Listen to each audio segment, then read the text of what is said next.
What gun to put the ACOG on? What gun, what gun, what gun? I was thinking this a few months back when I decided to finally review the ACOG, and it came to me. The Colt Police AR-15, a perfect match for this heavily used ACOG. Look at this.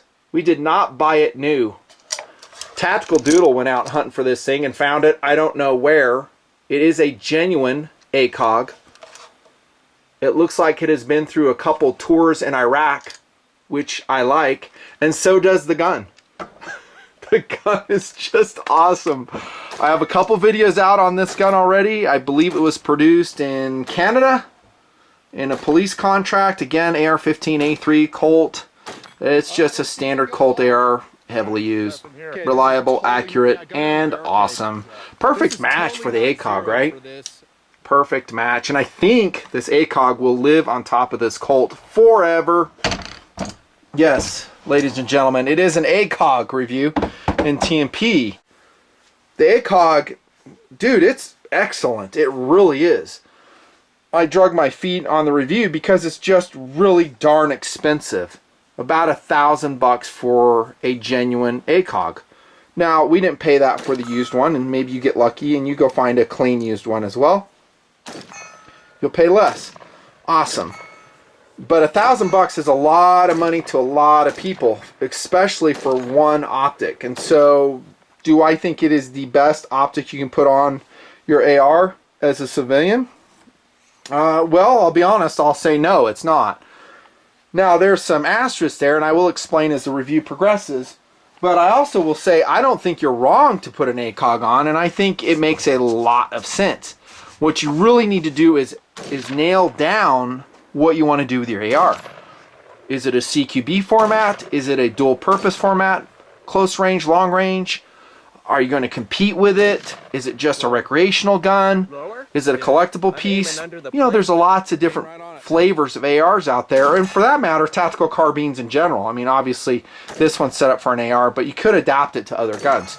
I think in most people's minds, it's an M4, AR-15, M16 optic. Although it has been adapted to GP240s and M249s and the like. You've seen all the photos over the years of many combat tours the ACOG has participated in, which is actually pretty interesting because if you go to Trijic's website, which I think is pretty good, very well put together, they have a whole page of testimonials of both troops, hunters, civilian shooters, competitors who have used the ACOG and attest to its awesomeness.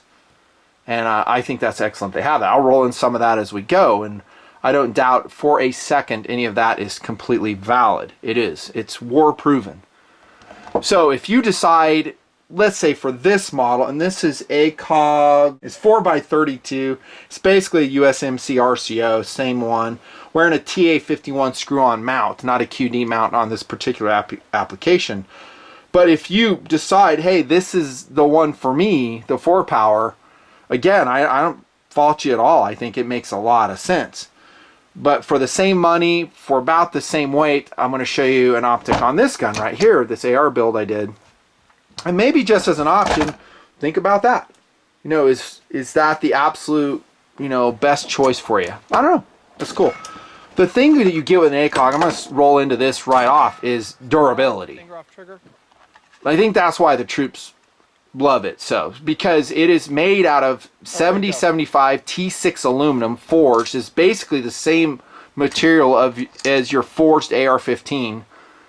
That says a lot. And so it can come in and out of an Abrams tank, a Bradley fighting vehicle, a Stryker IFV, out of Humvees, MRAPs, you name it, be thrown around in the desert. And that in and of itself holds a lot of attraction to a lot of people. And it doesn't necessarily mean that they will be using it to that level, but they like it. They like it. They like the fact that if I needed it, I could use it to that level. And really heavy duty proven military use, like with a SIG P226, is its own attraction. You know what I'm saying? It's its own attraction. We like it. We not like knowing that it is a combat proven, in this case, optic instead of firearm. It's cool. And I totally get that. I'm that way too. But, you know, when funds are tight, you have 5 guns that need optics, 2 are ARs, you know, maybe you can't go out and spring for the cost. I think that really is the only stopping point. Well, not the only, maybe lack of versatility in the magnification. There you go. That's another one. So you're stuck with this model in 4 power.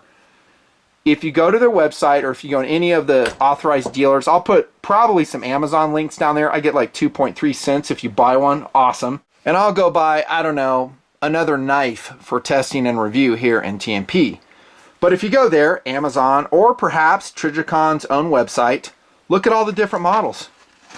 They don't just have 4 power optics. I mean, they've got some 6 power options, some 1.5 power options, and a whole bunch of others. I don't think they have a variable option for you, though. Maybe I missed it. I think it's just a fixed power, and that's what you're stuck with. But all types of different models, many different magnifications to choose from, all types of reticles to choose from. So you're going to really have to decide on which reticle you want. I mean, it's kind of confusing when you go to their website. Most are pretty excellent. This one I think has just a regular chevron reticle. I like it. There's a horseshoe and dot reticle, the donut, the regular crosshair, the triangle, and some others that I'm forgetting. Most of them have ballistic reticle matching with the load and the gun you're planning to shoot the optic on. Make sure you get that one correct too. So some models offer M4 ballistics with M4 NATO spec loads. Other ones are more slated to M16 20-inch barrel.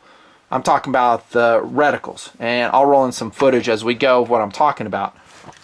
Just kind of think about what load you're going to shoot, how long's your barrel length, and if you're going to go with an ACOG, you got to match it. To me, that's a little bit of a downside in and of itself, because it means you're kind of stuck with that optic on that gun and that load.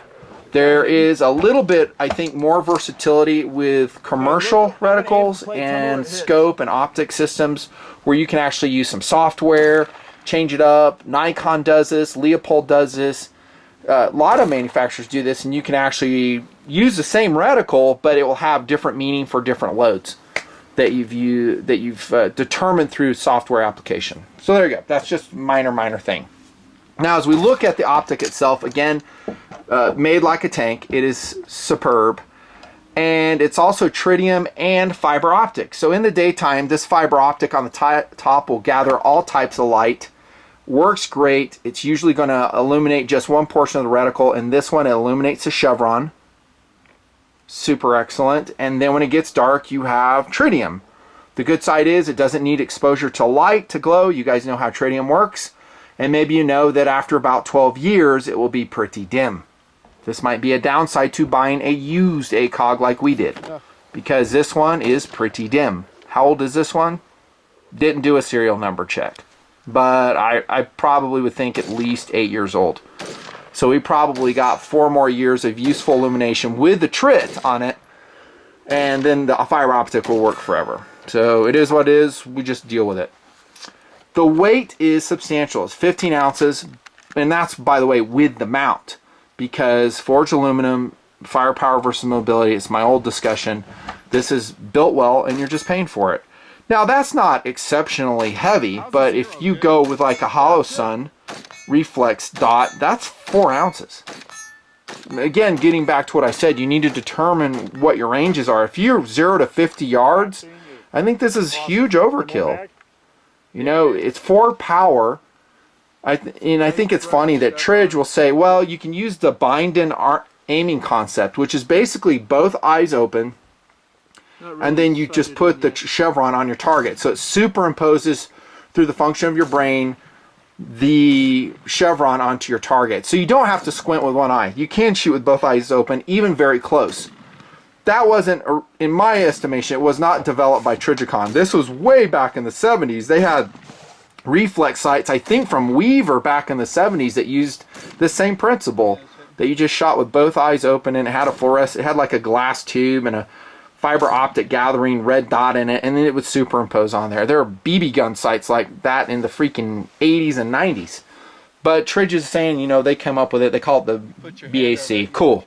The important takeaway is that it will work. I don't personally think it's ideal. I would much rather have a 1 power optic or no, well, 1 power is what I'm talking about. A 1 power optic to shoot close range with. Getting back to the hollow sun option or any other red dot style of sight or even an EOTech or something. But we kind of fixated on the weight where you could peel off 10 ounces and you could save yourself $800. Again, getting back to my intro. I mean, it's expensive. It's cool, yes, I totally acknowledge that, but if money's limited, make your choices. Make your choices. Now, the field of view on this version is insane. It usually is. I think ACOGs are exceptional for shooting a moving target or in nighttime use. They gather light superbly. They have multi-coated lenses. Everything you would expect from top-level optics, they have it. I mean, it is a very, very clear scope. The ACOG, all the ACOGs are that way. Actually, everything that I know of and ever tested that Trijicon makes is that way. You're just paying for it. It's really, really good and really, really expensive.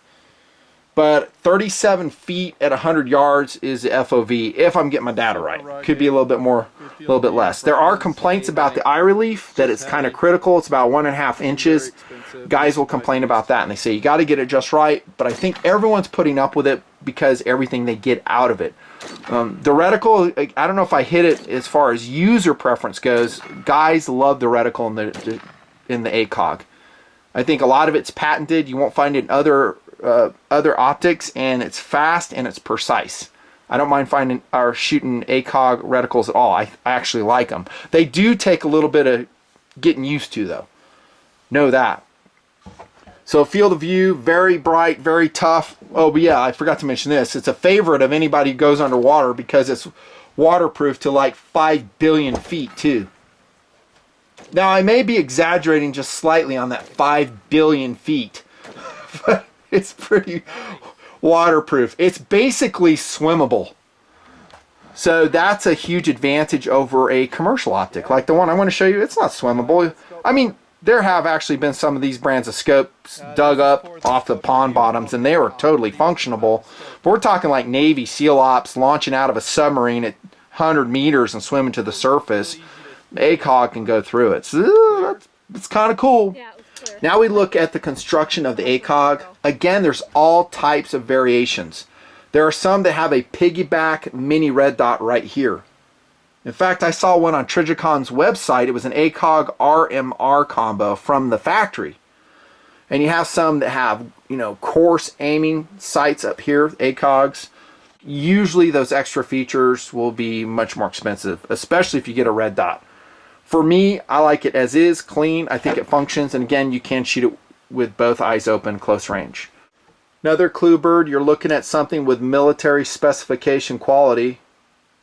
Super high quality mini stainless steel braided cables retaining the adjustment caps.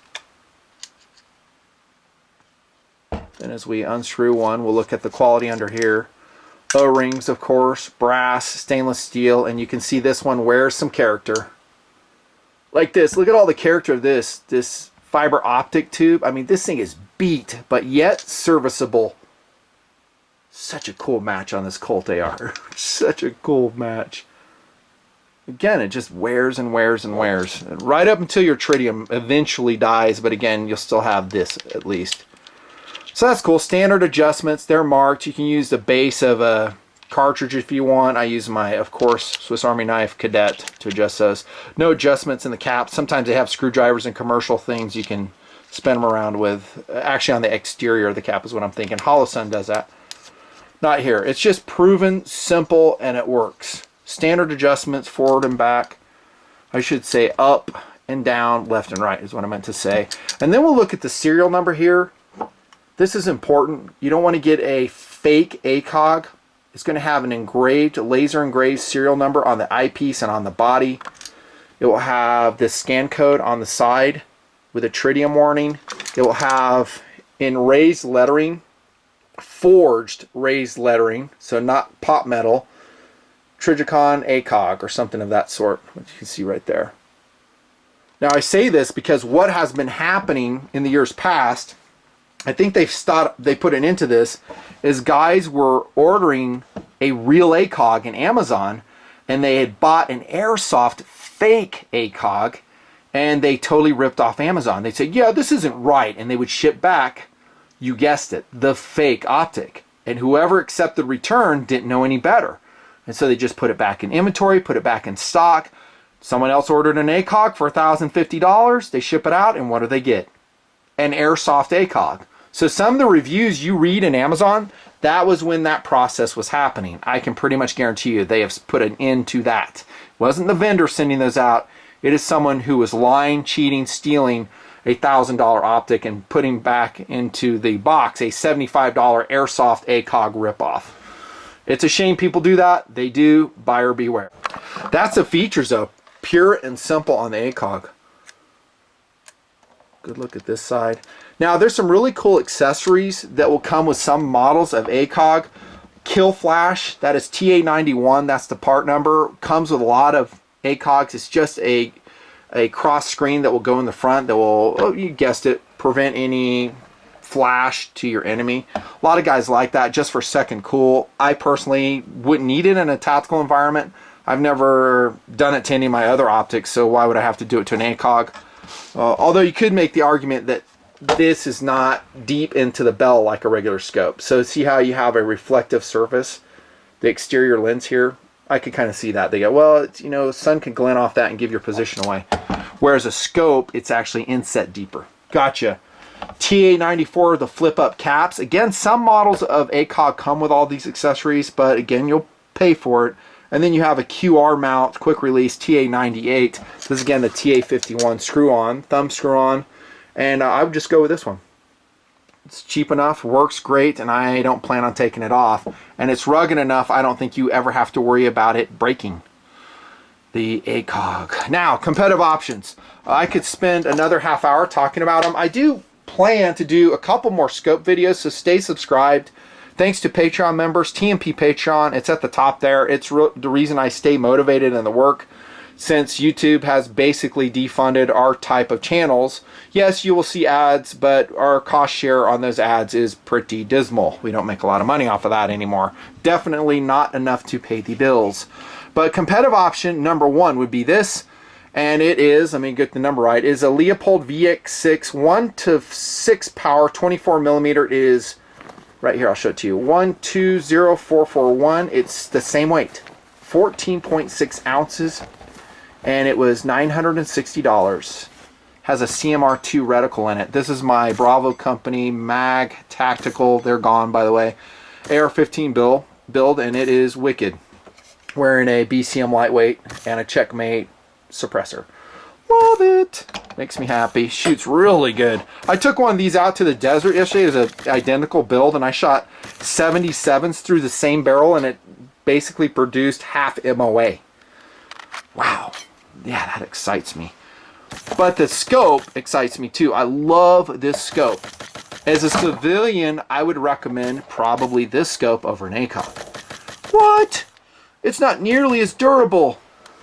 I'm going to agree with that, actually. It's not. I mean, this is not an armored warfare, heavy-duty use optical, but be realistic. Do you really need it? I'm talking first cool here. Capabilities. Do you really need it?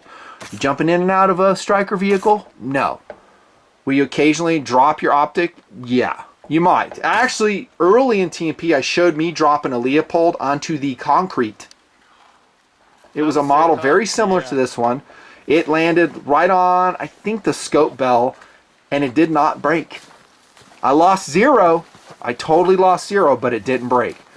And that scope is still in service on an AR-15 here in TMP. The thing I like about this, you guessed it, is the variability on the magnification. So I can go from 1-to-6 power, just like you see here. It has a great field of view. I don't remember the numbers right off. On this one, it is 24 millimeter objective versus a 32 on an ACOG, but it's also illuminated, which is cool. So I have an illuminated reticle, albeit it is a battery illumination, so those have been known to go bad. More complexity. I get all of that. But it also has a ballistic reticle in it. It's really excellent, and it's exactly the same weight and almost exactly the same price. Against the ACOG, say in comment, which one would you buy? Just between these two, that's all you can choose from. So you have to either buy the ACOG 4-power fixed, military specification. You're launching out of a submarine, it's waterproof. You can basically hammer in a tent stake with it and it's good. Or the Leopold VX6. I already know what everyone's going to say. What? ACOG. It's an ACOG video. There's going to be a lot of dudes that own the ACOG that will just show up to watch it, and I don't blame them at all. Welcome. Glad to have you. Make sure you sub, bro. The ACOG is awesome. That's what I'm saying. It is a little bit more limited in specification and purpose. For me, for instance, if I'm running Soldier Boy drill, I'm shooting out to 400 yards. I don't want to shoot this. It's not enough magnification for me. Granted, this is only 6 power. It's not much more, but it's a little bit more. You can see what it's meant for. Multi-gun. 3-gun competition. Again, we look to the civilian market for a lot of answers. And a lot of these competitions are set up very challengingly. So you have very close-in obstacles, very far obstacles. Look at what those competitors are using.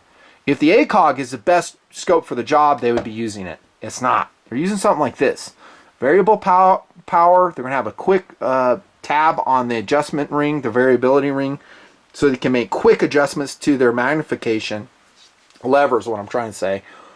That's what they're using. And for me, pretty much in all applications, I fit my guns with something like this. Illuminated reticle. I can carry an extra 2032 button cell with me. They're very lightweight. It goes into my pistol grip right there. Just perfect. And it's a lifetime warranty. The Trich has it too, but I would side with this. But it's not really about that. I'm just putting it on as a competitive option. Back to the ACOG. Don't get me wrong, dude, it is awesome if you can put up with fixed power, a little bit of extra weight, and the cost. Nutnfancy.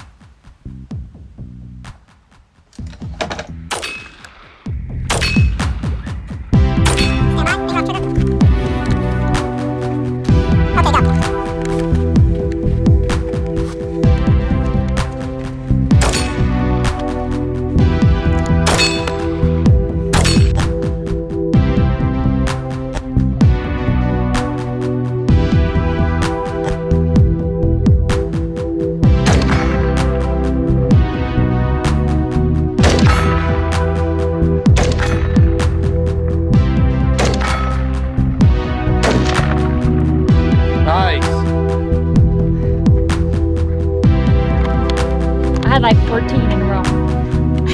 Yeah, you did. You like that scope better? Yeah. This is for the scope review. It's called an ACOG. What do you like about the scope? It's easy to see. Really easy to see out of, huh? Clear? Yeah, it was clear. I like the little arrow. The chevron aiming point, you like that? I did like that. It's freaking bright, isn't it? Yeah. So it's gathering all the light in the sun. Yep. And then at nighttime, tritium takes over and you'll still have it glowing. Let's see if we can see it through here. Only the best production values.